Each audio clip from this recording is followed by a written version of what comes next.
Where does a boating channel go on holidays? Boating. We're doing a bareboat charter to the Whitsundays on Lagoon 421.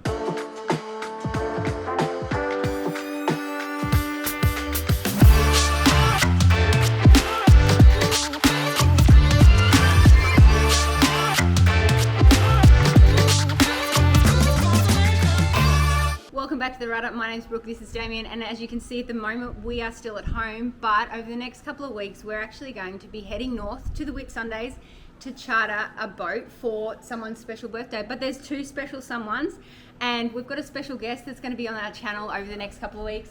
This is Ben. Hello all, looking forward to being an honorary rudder. Okay. So Ben is more of a sailor than I am.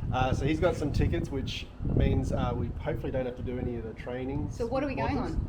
So we're going on a Lagoon 421, which is a multi-hull catamaran. We got 4 cabins and actually sleeps 10, but there's 3 of us. So it's going to be very spacious and luxurious for the 3 of us. Yeah. Yep.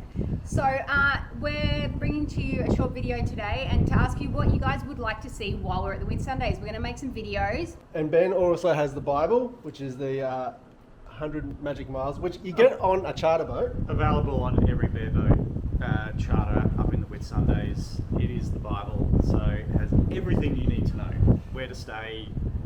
And you can see from all his little ticketing, we've already got some planning going on. So Ben's got the marine charts, been doing a bit of mapping out.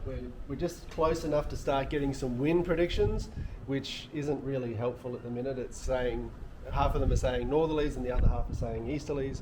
So hopefully that tightens up over the next few days. So there's been lots of planning. We've had to work out, as I said, all of our meals, but also we've had to work out different anchorages depending on the wind. The Whitsundays are a group of islands off Airlie Beach. So that's where the marina is, just in here. So this is Airlie Beach.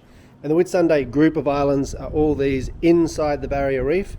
So it is semi-protected waters, but they can still get some swells through there and definitely some storms. We're out of storm season, so that's lucky. So we're going to start off here in the marina, and a few key places we're thinking of: Nara Inlet and Makona Inlet. At the moment all the wind seems to be predicting from the north, but then some of the other ones are saying from the east, so anything along these sides is going to be good. This is probably the one you might have heard of, Whitehaven Beach. We definitely want to try and get there. And yeah, we'll probably see this map quite a bit. You've probably heard of a few of these islands. Hayman Island and Hamilton Island are the big famous ones. Very famous yacht race.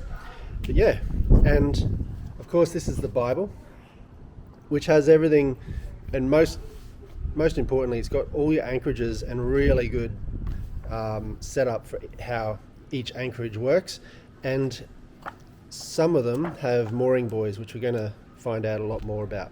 But also, they've given us options to opt in, I guess, to different equipment. What we've actually done is we're going to hire a stand-up paddleboard. So we've hired one stand-up paddleboard, which sounds a bit weird for a party of 3, but really, the boat comes with a tender, so to get to shore and all that, we've got a tender.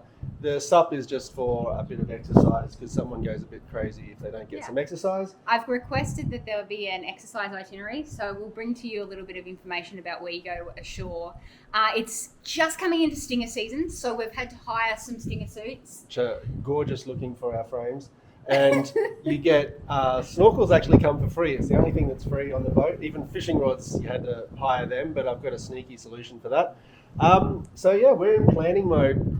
If there's anything questions you want to ask about how we're planning or what you want to see when we're up there, drop them in. We've got about another week or so till we head off. But yeah, it's full dinner planning because there is no shops where we're going. There's nowhere to land and restock if we need some extra supplies. So we're probably getting a bit more than we need, but better than running out. So we're here at the kitchen bench, and as we mentioned earlier, we've actually got 72 meals to try to plan. We're actually doing a click and collect order, and it's quite challenging given that you've got to work out how many tomatoes, how many things of lettuce, all the different meals. So let's talk to the guys about what they're actually planning.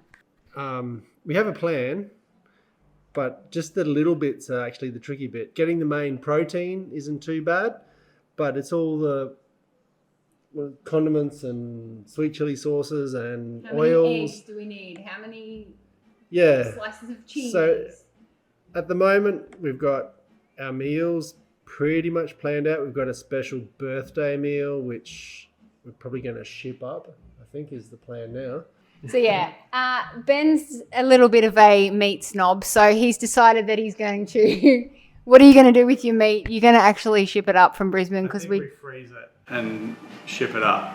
Yeah. Yeah. Put it in checked luggage so it stays cold on the plane on the flight up. Yeah, so that'll be probably the first or second night. So we'll freeze it and then take it up, and so then we won't refreeze it. We'll put it in the fridge when we get up there. Yeah. We'll have it on Saturday night. So Sunday night. for those of you who follow the channel, you'll know that Damien's not a great fisher person. He prefers to feed the fish. So although he's taking fishing rods up, we're not expecting that he's going to sustain our little family. Ben's included. Oh, trout. Yeah. Like, at least. So we're planning our meals We have without we the bought some fish. frozen barramundi. We've bought some frozen fish to have. So yeah, it's all the little things that you need to plan out, and it's quite challenging given that we're actually not going to shore at all. So you've got to buy all the little things like, do we have garbage bags on board? And that's probably one of the things is we've just got some food storage containers, and we've just bought some Ziploc bags because you're going to have leftovers from things and you need to use those hopefully for your next meal. And one of the things we've actually planned is we don't have a meal planned for the last night. I think we're going to eat the fridge. It's called Eat the Freezer. So everything that's in the fridge, we'll just Pretty much. make something up and go from there. So we might come back very skinny. Or Well, we want to else keep it's- the waste to a minimum too. We don't Yeah. want to end up with too much food at the end. And that's another part of up there, and I know it's in the food section, but we probably do need some vinegar in case of Ben has a different opinion. You can just pee on everything. But we're bringing some vinegar. But then again, probably every person that has chartered up there has bought 2 litres of vinegar, so their well could be 47. We don't want to run into too many jellyfish, but Yeah. we'll see. All right, so that's the plan.